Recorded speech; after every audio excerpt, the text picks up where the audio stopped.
खरं तर दरवर्षी आमच्याकडे बीएडचे प्रशिक्षणार्थी बदलून येतात रोटेशनली. दरवर्षी 10ची टीम घेऊन आम्ही शहरातल्या 4-5 शाळांमध्ये जातो.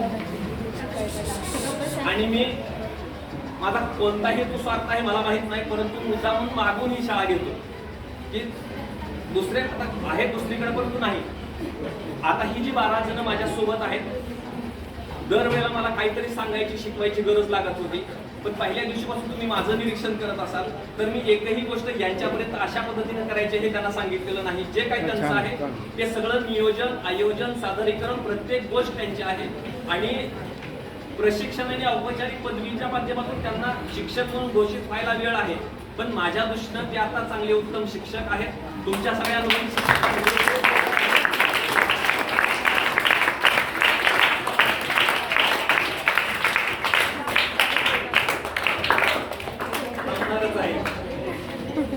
थांबणार आहे म्हणून काय वाजवलं काय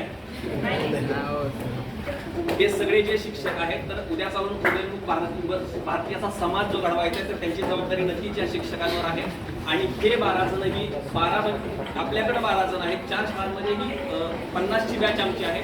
आणि प्रत्येक जण त्यांच्या पद्धतीनं त्यांच्यामध्ये ज्या गोष्टी आहेत त्या उत्तमात उत्तम देण्याचा प्रयत्न करत आहेत. आणि वर्गात घेतलेल्या ज्ञानाला प्रत्यक्ष फील्डची गरज नसते.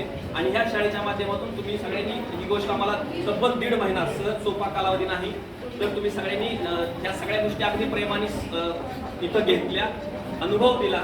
आणि त्याच्यामध्ये चुकत शिकण्याची जी बाजू आहे तर त्यांच्यामध्ये रिसेबल केलं जातं. तर त्यासाठी मी आमच्या सगळ्यांच्या वतीनं आपल्या सगळ्यांचं मनपूर्वक आभार व्यक्त करतो आणि मी थांबतो. धन्यवाद.